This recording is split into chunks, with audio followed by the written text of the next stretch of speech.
Yo, it's Real 92.3, LA's home for hip-hop, man. Bootleg Kev, the real after party. Special guest in the building, man. This guy's one of my favorite characters in all of hip-hop. Really dope young guy, man. Fat Nick is here. What's up? Thanks, Fat Kev. Nick, what's popping, bro? Nothing, just cooling. Did some Christmas shopping right before I got here. Who were you shopping for? Trap. You were shopping for Trap? I bought Wi-Fi a gift. Okay. I bought DJ Scheme a gift. Just close homies and shit. Well, I mean, you can't tell us what, because Trap is here, so you can't say what you... Does he know what you got him? No. No, okay. It's going to be a surprise. What do you shop, like, when you're shopping for Wi-Fi? Like, what is shit that he's into that, you know? Is it wrestling shirts? Is it, like, what is it? He likes wrestling shirts. Anything wrestling, he likes Air Forces. Air Forces. He loves Air Forces. He's got to get him the Air Forces. Made me buy my first pair of Air Forces. And what year was this? This was this year? Yeah, like a few months ago. Oh, wow. That's crazy. Yeah, 'cause I never had Air Forces. Like, I like designer shoes and stuff. I like, dude, I don't really know if I can pull off. And he made me buy them. He was like, nah, just do it. They're very comfortable, man. They're timeless. Yeah. Yo, well, look, Fat Nick, for everybody who don't know, let's give him a little rundown. First of all, how old are you, man? 23. 23 years old. I know you've been making music for a long time. The first time I saw you was, I want to say, 2015. It was at in Tampa at, what was that festival that with Travis Scott? Rolling Loud. No. Takeoff Landing. Takeoff Landing. I saw you and Pouya, and I was like, "What the fuck is going on?" It was lit. It's like, oh my goodness, man, y'all had it lit. And ever since then, I've been paying attention, and you know, I think you guys kind of helped set off like what's really going on right now with the South Florida shit. Because everybody, you know, everybody's looking at South Florida right now, but I feel like you and Pouya, Denzel Curry, Rob Banks, Wi-Fi. I feel like you guys kind of kicked off a lot of that, man. I mean, like, I definitely think we've paved the lane, and then the whole South Florida is like a big family at the end of the day. Of course, like, yeah, everybody fucks with each other. I'm cool with Pump, everyone's cool with each other, you feel me? Like, it's all vice versa and stuff.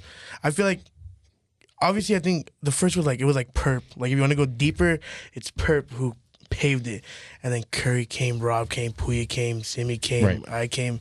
And I feel like we paved that, and then we gave all our homies, like, yo, just take off with it and expand it and just keep going with it. Yeah, shout out to Space Ghost Perp. I don't know what I haven't heard his name in a while. Raider Clan. You know what I mean?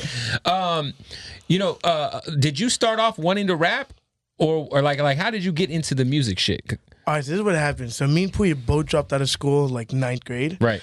And we're like, yo, like, school sucks. We can't do this. Dude, we were feeling everything. And we really wanted to do comedy in the beginning. Like, that was our thing. We were like, oh, let's do comedy stuff. Because we used to do the Nick and Pouya show.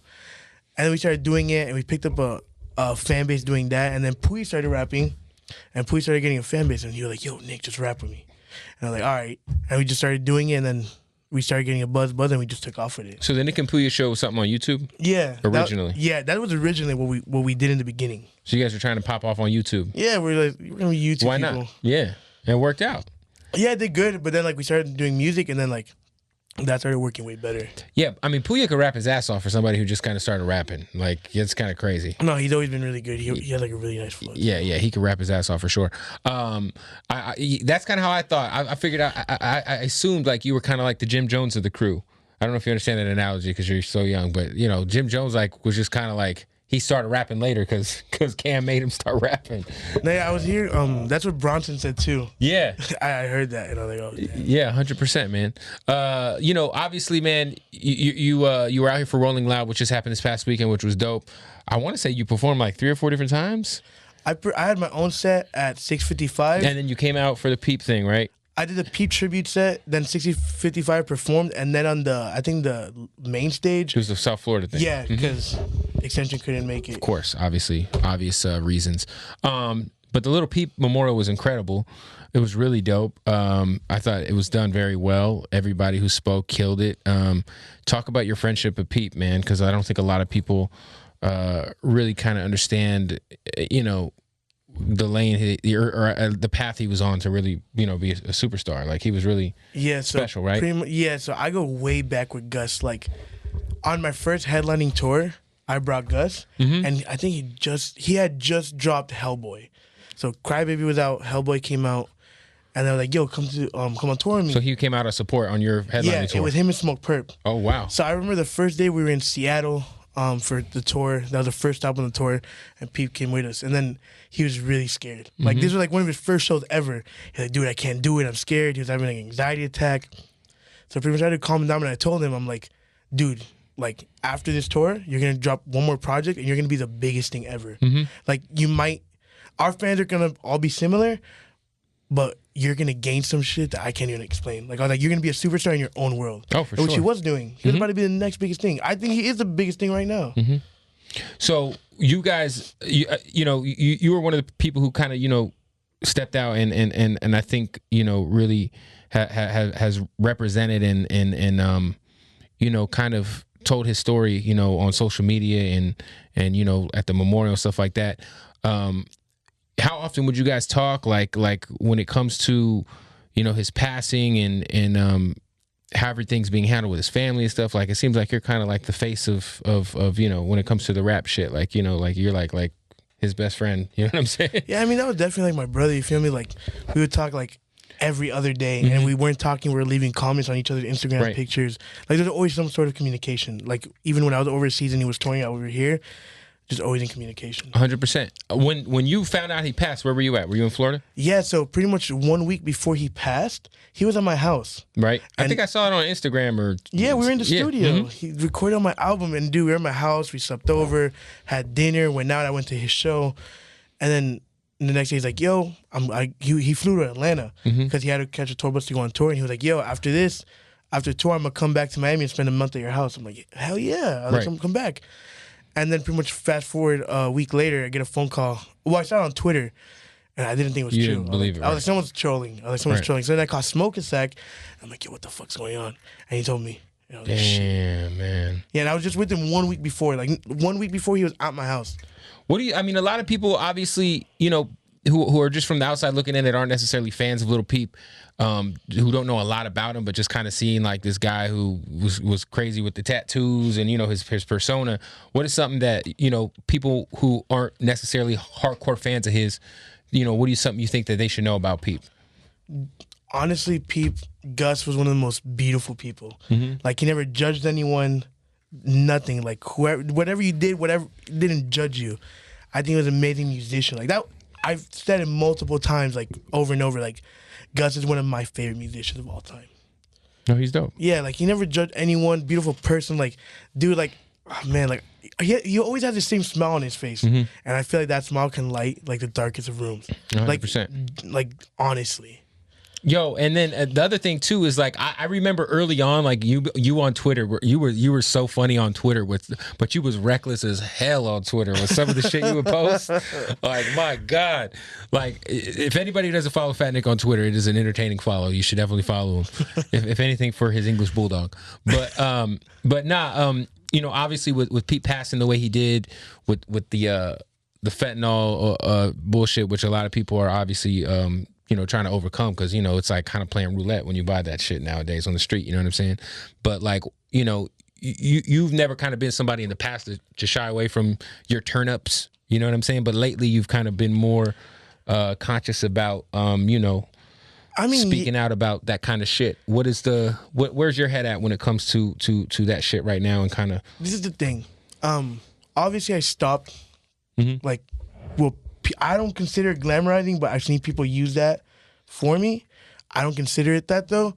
I feel like we need to educate the youth instead of bashing them.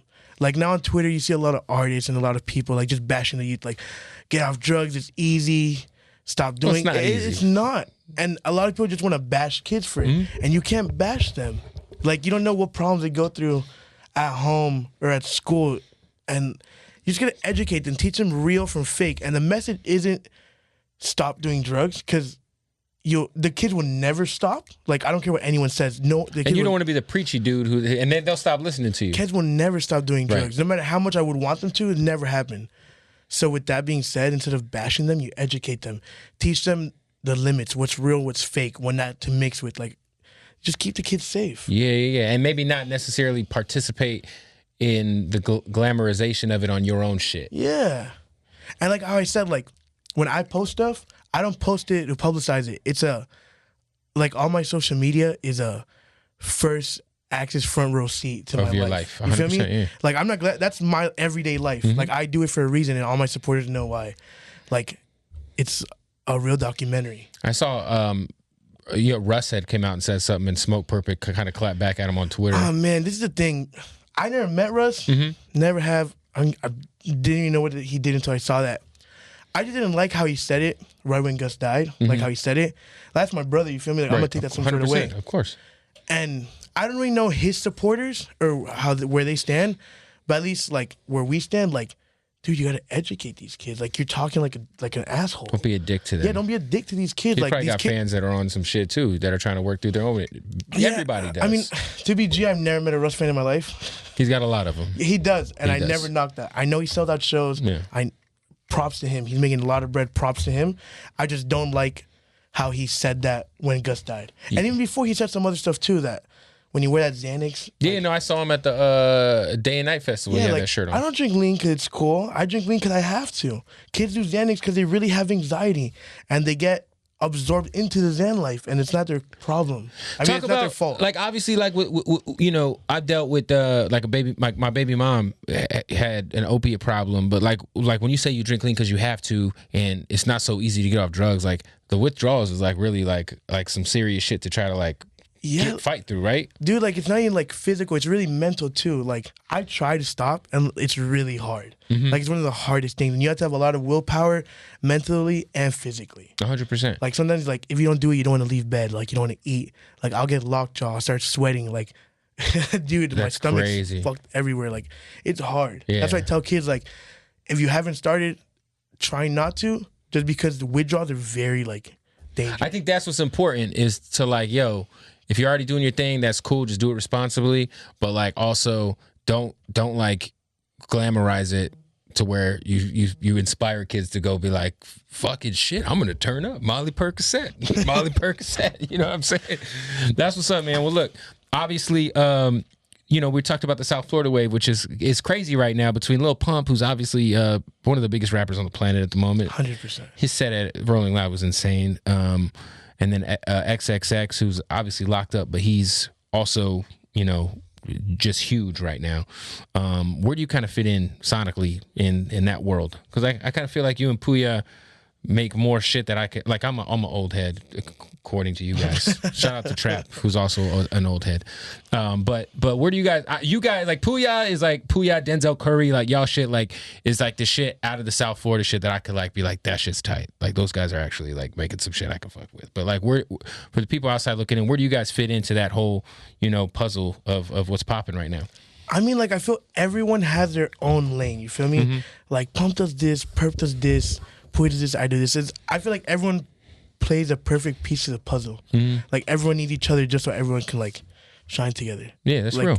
Pouya has a phenomenal flow and he can rap on anything and he's a lyricist.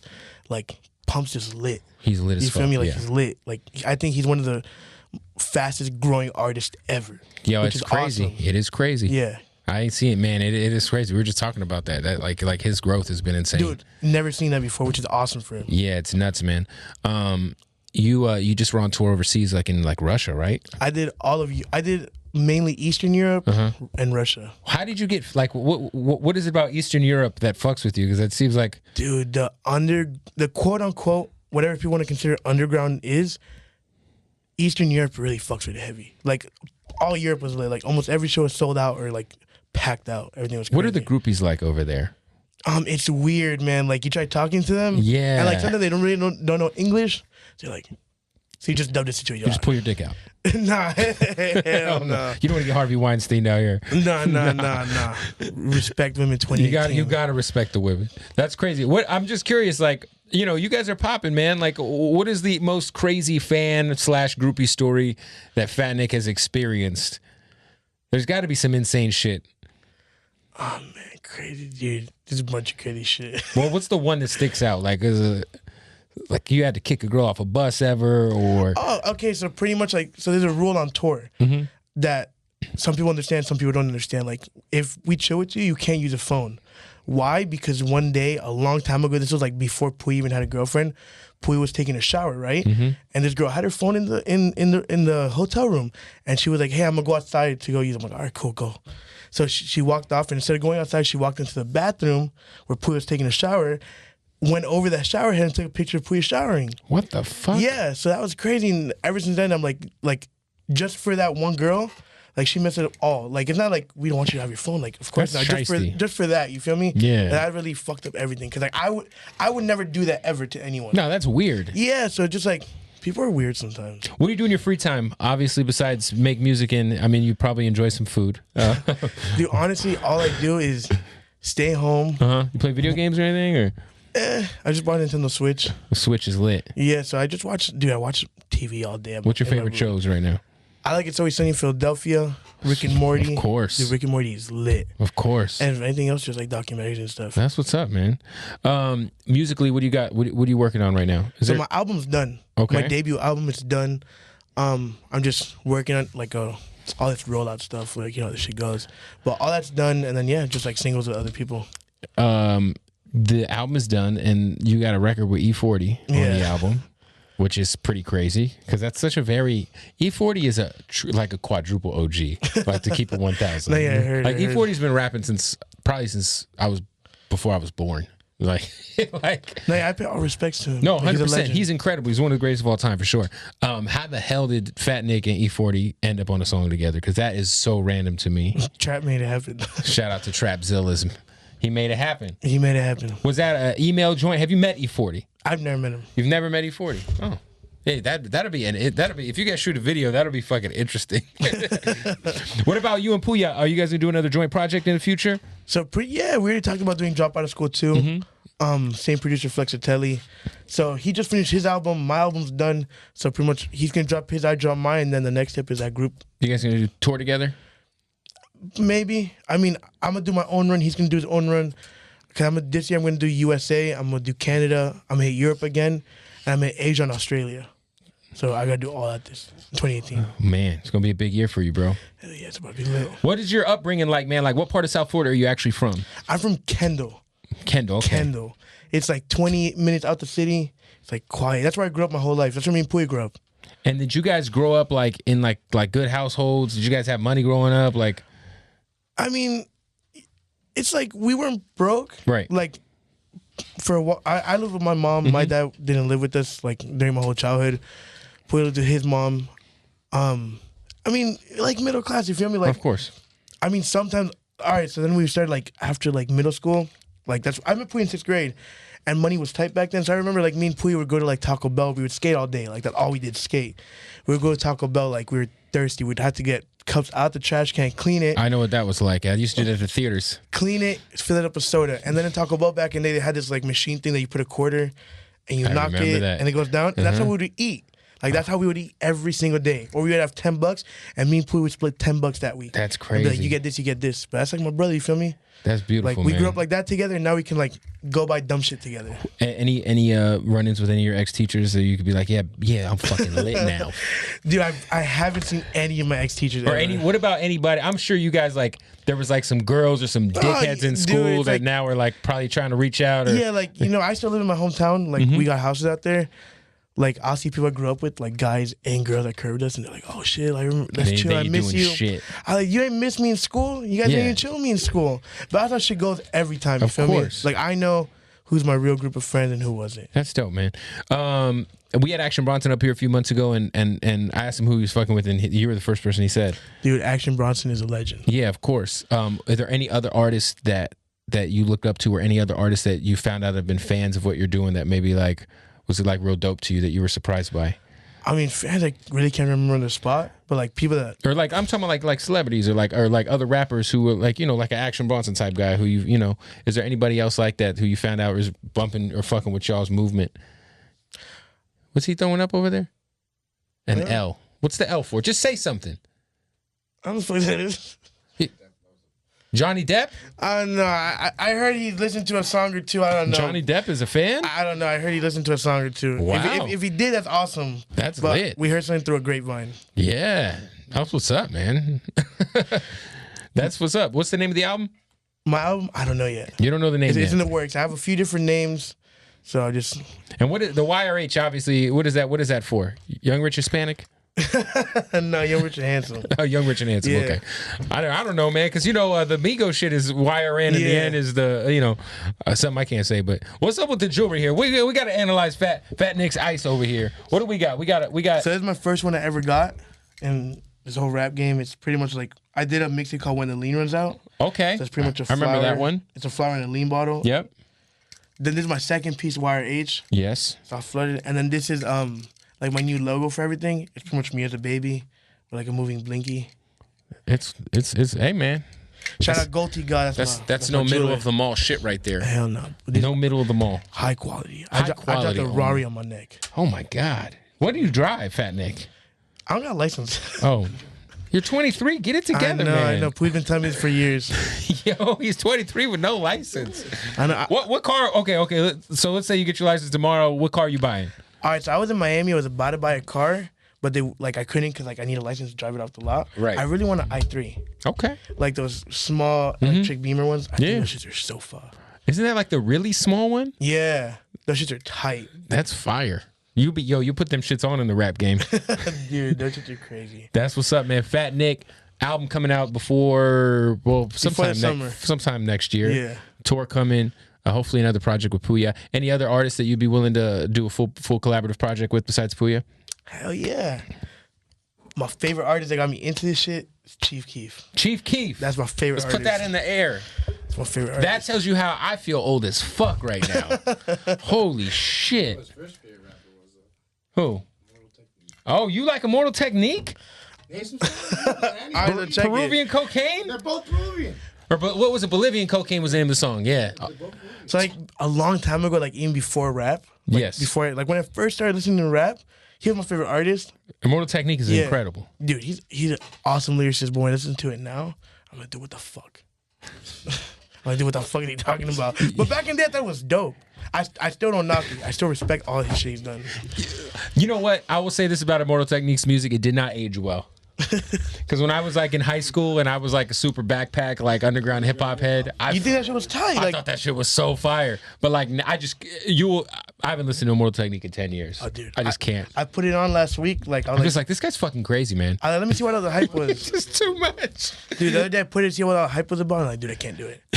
No disrespect. The hype is gone. Shout out to Immortal Technique. We need to have him come up here and freestyle. Fat Nick, I wish you good luck, man. You're a good kid, and it seems like you really got your head on your shoulders, and And happy birthday to my dog Pouya. It's Pouya's birthday right now, just 17 minutes ago. How old is Pouya? Y'all same age? Yeah, he just turned 23. Dang. Happy birthday. You got a girlfriend? No. No girlfriend. Can't do it. What is your type? You got like white chicks, Mexican chicks? I like all chicks. I don't discriminate. I do. Yeah, I don't fuck with white women. I'm also engaged to a Mexican girl, so I only fuck with one woman. Congratulations. Yes. Anyway, yo, Fat Nick, man, it's lit. Yo, we got a new song with E40 that I don't even know. Do we have it clean? There is. I listened to it. It's clean. Did you review it? I gotta listen to it. Well, listen, we're gonna do a hypothetical introduction of this song right now. New single with E40. This song's not out yet. Nah, not yet. I don't know who AWAX is, but shout out to AWAX. This is what's the name of this record, man? What's the name of this record? Yeah, I have no clue. This guy has no idea what the name of the song is. This is crazy. This is the first time that's ever happened. But it's lit. It's fucking lit. Fat Nick, go support this guy. Follow him on Instagram. Rest in peace, Lil Peep. You got the tattoo on your eye. You got another one too, right? I got my whole sleeve covered for him. That's crazy, man. Let's go. It's Real 92.3, LA's home for hip hop.